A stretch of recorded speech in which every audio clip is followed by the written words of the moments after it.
4월 27일 큐티에 동참하시는 모든 분들에게 하나님의 은혜와 긍휼과 평강이 있으시기를 축복합니다. 함께 주기도문으로 기도하시겠습니다. 하늘에 계신 우리 아버지, 아버지의 이름을 거룩하게 하시며 아버지의 나라가 오게 하시며 아버지의 뜻이 하늘에서와 같이 땅에서도 이루어지게 하소서. 오늘 우리에게 일용할 양식을 주시고 우리가 우리에게 잘못한 사람을 용서하여 준 것 같이 우리 죄를 용서하여 주시고 우리를 시험에 빠지지 않게 하시고 악에서 구하소서. 나라와 권능과 영광이 영원히 아버지의 것입니다. 아멘. 함께 나는 예배자입니다. 찬양하겠습니다. 다시 한번 처음부터 고백합시다. 나는 하나님을 예배하는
오늘 새삼가족 성경 읽기는 예레미야 34장을 함께 읽도록 하겠습니다.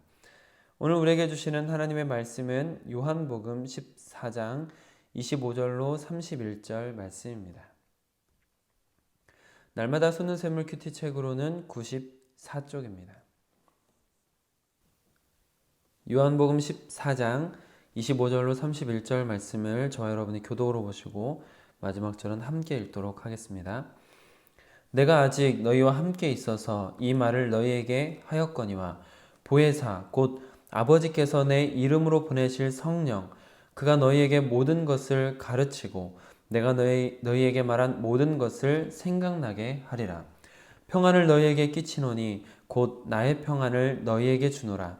내가 너희에게 주는 것은 세상이 주는 것과 같지 아니하니라. 너희는 마음에 근심하지도 말고 두려워하지도 말라. 내가 갔다가 너희에게로 온다 하는 말을 너희가 들었나니 나를 사랑하였더라면 내가 아버지께로 감을 기뻐하였으리라. 아버지는 나보다 크심이라. 이제 일이 일어나기 전에 너희에게 말한 것은 일이 일어날 때에 너희로 믿게 하려 함이라. 이후에는 내가 너희와 말을 많이 하지 아니하리니 이 세상에 임금이 오겠음이라. 그러나 그는 내게 관계할 것이 없으니 오직 내가 아버지를 사랑하는 것과 아버지께서 명하신 대로 행하는 것을 세상이 알게 하려 함이로라. 일어나라 여기를 떠나자 하시니라. 아멘. 주님 나라 이루소서. 이 말씀 따라 사는 동안 지치지 않게 하시고 이 말씀 따라 사는 동안 주님 나라 이루소서. 아버지 하나님, 오늘 하루도 주님 안에서 시작할 수 있게 하시니 감사드립니다. 우리에게 귀한 말씀을 주시어 이 말씀을 따라 갈 수 있도록 허락하심도 감사드립니다. 주님, 우리 안에 오직 주님께서 비추시는 말씀의 빛을 따라갈 수 있는 힘과 용기를 허락하여 주시어서 주님 앞으로 한 발짝 더 다가가는 귀한 하루가 되도록 허락하여 주시옵소서. 우리 주 예수 그리스도의 이름으로 기도드립니다. 아멘. 오늘은 주어진 본문 말씀을 중심으로 예수님의 평안이라는 제목으로 여러분들과 받은 은혜를 나누도록 하겠습니다. 유명한 사자성어 중에 하나인 조삼모사라는 말이 있죠. 이 말이 생긴 유래를 찾아보면 어떤 사람이 원숭이를 키우는데 점점 먹이가 부족해져 가자 원숭이들에게 주는 먹이를 줄일 수밖에 없었답니다. 그래서 원숭이들에게 아침에는 바나나를 3개, 저녁에는 4개씩 주기로 이야기를 했습니다. 그랬더니 원숭이들이 너무 적어졌다고 반발을 하더랍니다. 그래서 이 사람이 원숭이들에게 그래 알았어. 그러면 아침에 4개, 저녁에 3개 줄게 했더니 원숭이들이 만족해 하더라라는 이야기에서 유래한 사자성어가 조삼모사입니다. 아침에 3개를 주고 저녁에 4개를 주든지 아침에 4개를 주고 저녁에 3개를 주든지 똑같이 7개인데 눈 가리고 아웅하듯 간사한 꾀로 남을 속이는 것을 조삼모사라고 하는 것이죠. 우스운 이야기로 만들어진 사자성어이지만 사실 세상에서 아주 흔하게 경험하게 되는 일이기도 한 것 같습니다. 세상에는 온갖 권모술수가 난무하고 속고 속이며 자신의 이익을 누리기 위한 쟁탈전을 끊이지 않죠. 최고의 기술이라고 하지만 곧 더 좋은 기술이 언제나 등장하고 가장 좋은 서비스라고 하지만 꼭 그렇지도 않습니다. 믿지는 장사하는 거라고 말하지만 손해보는 장사를 하는 사람도 없습니다. 얼마 전에 저희 장로님께 들은 이야기인데 시장에서 어떤 할머니께서 집에서 뜯어온 나물입니다. 마지막 남은 한 주먹 이것을 떨이로 팝니다 라고 하셔서 샀는데 조금 있다가 오니까 다시 한 주먹이 생겨서 똑같은 방법으로 그 할머니께서 팔고 계시더라 라는 이야기를 들으셨답니다. 참 웃으면서 함께 들었는데 웃기지만은 않은 실제 이야기인 거죠. 이런 소소한 이야기뿐만 아니라 세상은 끊임없이 사람들을 이끌고 갑니다. 조금 더 배부를 수 있다고, 조금 더 벌 수 있다고, 조금 더 예뻐질 수 있다고, 조금 더 높아질 수 있다고 늘 끝도 없는 경쟁 속으로 끌어들이려 하는 것이죠.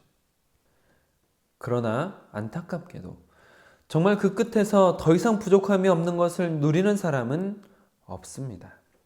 마치 조삼모사의 이야기처럼 세상은 조금 더 나은 삶, 더 예뻐지고 더 높아지는데 시간과 열정을 쏟으라고 만드는데 사실은 늘 다른 부분에서 손해를 보고 잃어버리게 되죠.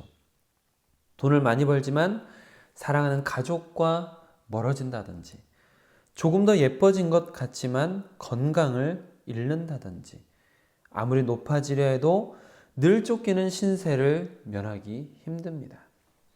세상은 온갖 좋은 것들을 제시하고 그것들을 가져보라고 하지만 그것들로 완전한 만족을 누리는 사람은 없습니다.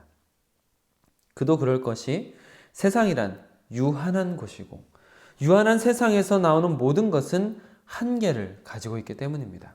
유한한 세상이 주는 것이기에 유한할 수밖에 없는 것이죠. 그런데 오늘 본 말씀 속에서 예수님께서는 세상과 다른, 세상에 주는 것과 같지 않은 것을 주시겠다라고 약속하십니다. 27절 말씀을 함께 읽겠습니다. 평안을 너희에게 끼치노니 곧 나의 평안을 너희에게 주노라. 내가 너희에게 주는 것은 세상이 주는 것과 같지 아니하니라. 너희는 마음에 근심하지도 말고 두려워하지도 말라. 아멘. 조삼모사처럼 화려한 포장지에 포장된 세상의 가짜 평화와 다른 진짜 평화, 유한한 세상에서 나오는 유한한 평화가 아니라 영원한 평화, 하나를 얻으면 다른 것을 잃고 얻은 것 같지만 늘 다른 것을 쫓아가며 불안과 두려움을 동반하는 세상의 평화가 아니라 더 이상 마음에 근심하지도 두려워할 필요가 없는 완전한 평안, 이것을 약속하신 것이죠. 육체가 잠시 쉼을 누리는 편안함을 넘어 영, 혼, 육이 안전함 속에서 평화를 누리는 평안을 약속하신 것입니다. 그리고 그 평안은 성령을 통해서 우리에게 찾아옵니다. 26절 말씀을 함께 읽겠습니다. 보혜사 곧 아버지께서 내 이름으로 보내실 성령, 그가 너희에게 모든 것을 가르치고 내가 너희에게 말한 모든 것을 생각나게 하리라. 아멘. 예수님께서는 예수님의 구속 사역을 제자들에게 여러 번 미리 알려주셨습니다. 십자가 처형과 부활에 대해서 아무리 말씀하셔도 제자들은 깨닫지 못했지만 그래도 예수님께서는 계속해서 말씀해 주셨습니다. 오늘 본문 속에서도 그런 부분을 볼 수 있는데요. 29절입니다. 이제 일이 일어나기 전에 너희에게 말한 것은 일이 일어날 때에 너희로 믿게 하려 함이라. 이 말씀뿐만 아니라 복음서 곳곳에서 예수님께서 하셨던 말씀을 제자들이 나중에서야 깨닫게 되었다라는 표현이 자주 등장합니다. 얼마 전 큐티를 함께 하셨던 요한복음 12장 16절 말씀입니다. 제자들은 처음에 이 일을 깨닫지 못하였다가, 처음에는 깨닫지 못하였다가 예수께서 영광을 얻으신 후에야 이것이 예수께 대하여 기록된 것임과 사람들이 예수께 이같이 한 것임이 생각났더라. 처음엔 깨닫지 못하였다가 예수께서 영광을 얻으신 후에야 생각났더라. 이런 식이죠. 제자들은 예수님께서 함께 계시던 당시에는 깨닫지 못했다가 나중에 깨닫게 되었습니다. 그리고 거기에는 분명한 계기가 있습니다. 방금 읽어드린 요한복음 12장 16절에서는 예수님께서 영광을 얻으신 후에야 라고 말하고 있는데 예수님의 부활과 승천 이후에 깨닫게 되었다라는 것이죠. 그리고 예수님의 부활과 승천 사건과 맞물려서 교회사에 중요한 사건이 일어났다라는 것을 아실 것입니다. 바로 오순절 성령 강림 사건입니다. 예수님께서 약속하셨던 보혜사 성령께서 임하신 사건, 그리고 그 성령 강림 사건 이후로 제자들의 삶이 완전히 변화되었음을 알고 계실 것입니다. 성령의 임재로 제자들은 부활의 증인이 되었고 사도가 되었습니다. 더 이상 세상을 두려워하지 않고 오직 사명을 성취하는 인생을 살게 되었던 것이죠. 다시 정리해서 말씀을 드리자면 오늘 본문 26절에서 예수님께서 예언하신 일이 오순절 날에 마갈 다락방에서 일어났고 그로 인해서 성령께서 예수님의 말씀과 사역을 기억나고 깨닫게 하셨고 결국 제자들의 삶이 180도 변화되었다는 것이죠. 세상을 두려워하던 그들이 하나님을 두려워하게 되었습니다. 겁쟁이의 도망자였던 그들이 담대한 개척자들이 되었습니다. 어리석었던 그들은 하늘의 신령한 비밀을 깨닫고 전할 수 있게 되었고 아무 힘도 없던 그들이 성령의 권능으로 살아갈 수 있게 되었습니다. 그들의 삶이 180도 새로워진 것이죠. 왜냐하면 성령께서 그들을 사로잡아 세상의 유한한 것들에 묶여있던 시선을 무한한 것, 영원한 것을 볼 수 있게 하셨기 때문입니다. 그리고 그 무한하고 영원한 하나님 안에 머무는 것이 깨달아지면서 세상의 폭력, 세상의 억압, 압력, 권세, 미혹들에 대해서 더 이상 연연하지 않고 참 평안을 누리고 더 이상 근심하거나 두려워하지 않게 된 것입니다. 이것이야말로 세상과 다른 위로부터 내려온 평화, 평안인 것이죠. 세상은 알지 못하고 세상은 줄 수도 없는 오직 예수님께서만 주실 수 있고 위로부터 하늘로부터 오는 평안인 것입니다. 사랑하는 성도 여러분, 많은 사람들이 세상이 얼마나 허무한 곳인지 알고 있습니다. 사람이 성숙해 갈수록 해를 거듭할수록 인생 무상, 세상의 덧없음에 대해서 깨달아가게 되는 것 같습니다. 세상에 주는 것들이 허무하다는 것을 알아가는 것이죠. 그러나 안타깝게도 대부분의 사람들은 그 허무한 진실을 죽기 직전까지는 최대한 잊고 살아가는 것 같습니다. 아마도 자신이 일평생 쌓아온 모든 것들이 허무 앞에서 부정당할 것 같은 두려움 때문인지 허무하다는 것을 알면서도 쉽게 빠져나오지 못하는 것 같습니다. 그러나 하루라도 빨리 그 허무에서 벗어나는 것이 참 생명, 참 평화, 참 평안 가운데 들어가는 것입니다. 진짜 새로운 삶이 시작되는 것이죠. 여러분 안에는 어떤 불안과 두려움이 있으십니까? 그것은 하나님께로부터 온 것입니까? 아니면 세상으로부터 온 것입니까? 세상은 끊임없이 우리를 불안하게 하겠지만 그러나 하늘의 평안을 맛보며 그 평안을 누리는 여러분들이 되시길 주님의 이름으로 축복합니다. 기도하겠습니다. 아버지 하나님, 우리는 세상 안에 머물러 있기에 세상의 영향을 많이 받고 있습니다. 돈, 명예, 관계, 외모, 유행 등 수많은 가치의 경쟁 속에서 석차가 매겨지고 쫓고 쫓기며 살지만 결국은 아무것도 잡지 못하는 허무 속에 살고 있습니다. 세상이 얼마나 허무한지 세월이 갈수록 분명해지는데도 그 덧없는 것들을 도무지 놓기가 쉽지 않은 것 같습니다. 주님, 우리에게 성령으로 함께하여 주시옵소서. 성령으로 가르치시고 깨닫게 하여 주시옵소서. 성령께서 우리의 시선을 영원한 것, 변하지 않는 것, 가장 귀하고 복된 것을 보도록 이끌어 주시옵소서. 그리하여 허무 속에 잠식되지 않고 영원한 평안을 만끽하게 하여 주옵소서. 우리 모든 새삼 가족이 하늘로부터 오는 평안에 쌓여 더 이상 마음에 근심하지도 않고 두려워하지도 않게 하여 주시옵소서. 세상에 휩쓸리지 않는 참 평안이 가득하게 하옵소서. 우리 주 예수 그리스도의 이름으로 기도드립니다. 아멘. 지난 주일 설교를 생각하시면서 하나님께서 주신 비전을 가지고 예수님의 성품을 닮아가며 성령의 능력으로 사역하는 새삼 가족이 되게 하옵소서라고 함께 기도하시면 좋겠습니다. 또한 오늘 큐티 함께 하신 것처럼 동역자분들의 마음에 참 평안이 가득하여 불안과 근심, 두려움이 물러가게 하옵소서라고 함께 기도하시면 좋겠습니다. 오늘도 은혜 안에 머무시는 하루가 되시길 축복합니다. 주님의 이름이 주님의 이름만이 오직 주의 이름만 이곳에 있으리